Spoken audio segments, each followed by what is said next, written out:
Hey friends, Leigh Brown here, and welcome back to My Kitchen, My Rules. So first of all, I know you're wondering about my big giant earrings. My friend Chanel sent me these as a thank you present, and they've got a hymn on them from my Sunday afternoon hymn sings. And so you should always be nice to people because they send you presents, so thank you, Chanel.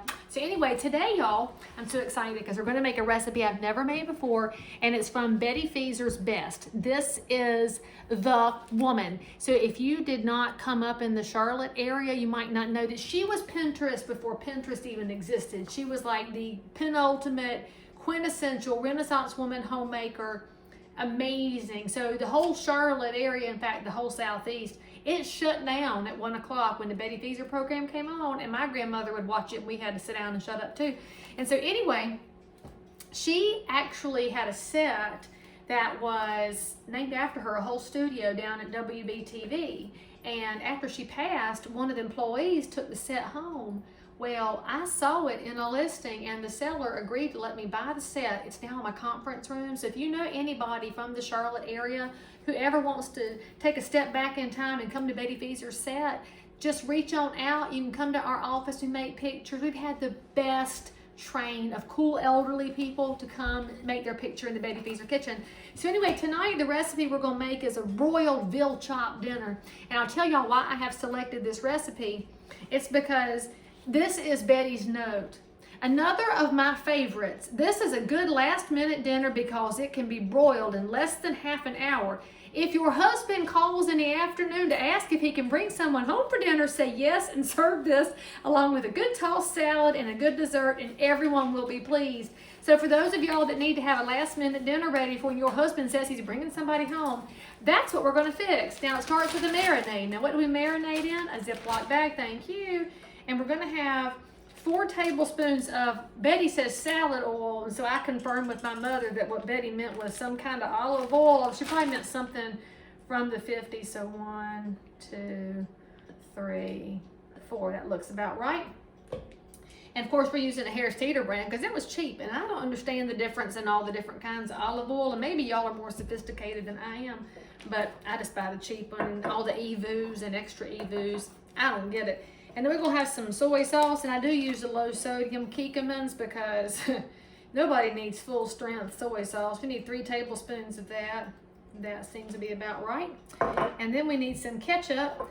And of course, I use the one that doesn't have a lot of added sugar in it because ketchup has to have sugar or it tastes nasty, but you don't have to have the high fructose in it. 1, 2, 3 tablespoons of that. Then we need some vinegar, and y'all know I like the apple cider vinegar because it's got the good flavor. But when you buy the Bragg's, if y'all didn't know, you best shake it up first because it's a whole different flavor when you don't, you know what I mean? We only need 1 tablespoon of that. I guess that's to offset the sugar in this ketchup. I'm not 100% sure. I'm just trusting Betty Feezor. She's been dead since the 70s, so I'm just having to trust her memory here. Then we need a 1/4 cup of sugar. And y'all know this is Dixie Crystals, right? We're not buying any of that other sad sugar. I was so disappointed though. I was in Tennessee for vacation. I went to the Food City because I had to buy some things to cook at the rental place. They did not have Dixie Crystals in Tennessee. I don't know what y'all are doing wrong, but y'all better get on Food City and straighten that mess out. And then we need some pepper. We need a 1/4 teaspoon, so that's like that many squirts. And then we need some garlic, and I'm gonna use minced because frankly, I don't feel like taking any out and cutting it up. Makes my kitchen stink, and I think the mince tastes fine. So that's your marinade, y'all. I'm gonna get the veal chops out of the refrigerator and put them, this is how you mix it. See, that's very satisfying too. If your children like to make slime, have them make your marinade and mush it up.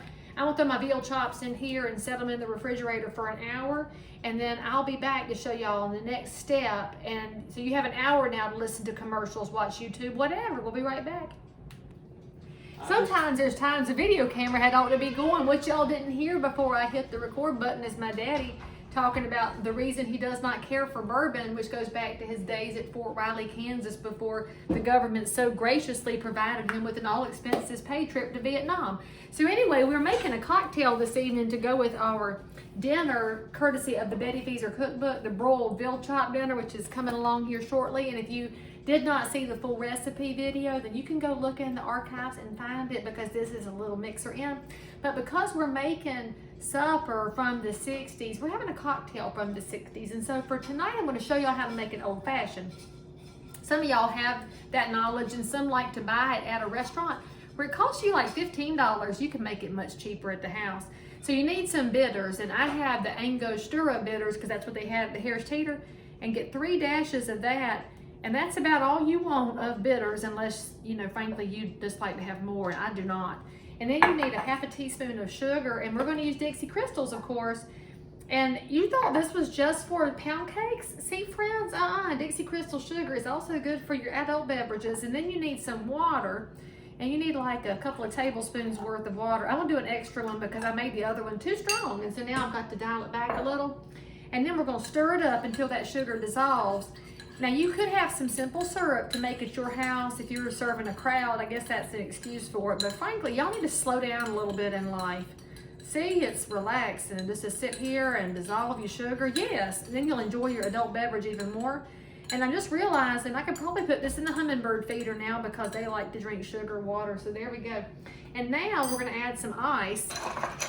I don't have the big fancy ice like they have at Crunkleton's.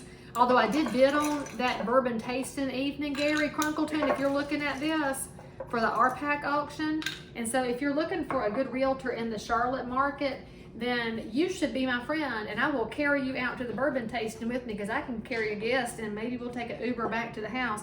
And so we've got our ice in here. Now you got to add the ingredient you need to make it an old fashioned, and we're using Baker's bourbon because it's good. And my friend Carol Bradley brought this to me. Thank you, Carol. I love her. She is the president of the Union County Realtors and a property manager extraordinaire. And by the way, if you ever meet a realtor that thinks they're the only good realtor in their market, you ought to run for the hills. I'm just so glad to have so many good agents in this market. But anyway, when you're putting bourbon in your drink, it ought to be something good enough you could just sip it and drink it by itself. Because otherwise, frankly, what are y'all buying? I mean, rock gut, don't do that. Buy the decent stuff. And then we're gonna pour in a couple of fingers here. And I think some people put in more than I do, but tonight I've already had one, and so we're just gonna stop with a little bit. And that's what it looks like. And if you had an orange, you should frankly get a little bit of orange peel and put that around the edge and put the orange peel in. It would look super fancy. I don't have any oranges, so we're having the old fashioned minus the orange. Tune back in for the rest of the recipe from the Betty Feezor cookbook. Promise y'all, it's a good one. Okay, so can y'all believe it's been a whole hour? So we're still having another old fashioned here, and we have our veal chops all marinated. Don't they look good? And so what Betty Feezor says, now we are following this recipe just like we are in the 60s. We've got our roasting pan, although you can use a broiling pan, this is what I had.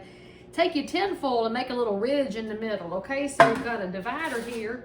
And we're going to use some canned corn, because you got to remember, when this stuff was coming out, these recipe cookbooks, canned things were, I mean, kind of cool. So a lot of her recipes involve some very sketchy ingredients, but everybody was glad to have store-bought things and they weren't all having to homemade things. So on one side we have corn, on the other side we have green beans. And this is, normally would have been some fresh ones out the garden, but I'm only producing like, I don't know, a dozen green beans at a time right now. That's not enough to feed my family. So now we have a divided pan. So for those of y'all that don't like your food to touch, congratulations. All right, so then we're gonna season it a little bit with some salt and pepper. There's a little pepper around the top. Give us a little salt. Now you can use sea salt if you want, but I would imagine Betty didn't have sea salt back in the 60s. And I would probably better be using table salt to be authentic, but y'all know I like kosher. So we got our Morton's kosher salt here. And we just gonna season to taste, which to me is a sprinkling on the top. And then Betty says to put butter on it. So we're gonna use real butter. Don't be using that, I can't believe it's not butter, because I can believe it's not butter. That stuff's nasty. I don't know who ever came up with that name, but they lied to y'all. And you're not supposed to eat oleo and margarine, because that stuff will destroy your arteries, and your cholesterol level will go high, and then you'll go to hospital and have a triple bypass, and then they're going to tell you you died of COVID. And so you got to be careful with what you're eating. Eat real butter with real dairy in it, because it's good for your bone density. And I'm guessing this is how Betty did it. I don't know, and there's not enough of her programs left on YouTube to see it. So we're going to cut some on top of the butter, on top of the corn and the green beans. And I'm using about 2 tablespoons worth of butter, and y'all can see that I'm using a very scientific technique here, cutting it with a butter knife. And so we're just gonna decorate it like that. And then, by the way, the oven is heating to 550. Right? I know y'all were expecting 350. My mother was too. She said, oh, 350. And I said, nope. Gotcha, Mama. We're doing 550 this evening because we got a broiling thing, but I'm not using the parchment paper tonight because the last time I broiled on parchment paper, y'all heard the smoke detectors go off. It was a wild evening around here. And the last thing I need is my brother texting me again, asking me what I'm setting on fire, because he's a fire chief and he's got lots of opinions on fires. And so, you know, when Uncle Bubba makes fun, my kids enjoy it way too much. Then we have our little roasting pan. You can have a broiler pan. Spoiler alert, that's the thing that comes with your stove y'all never knew how to use. This didn't come with your stove, but I want to use it.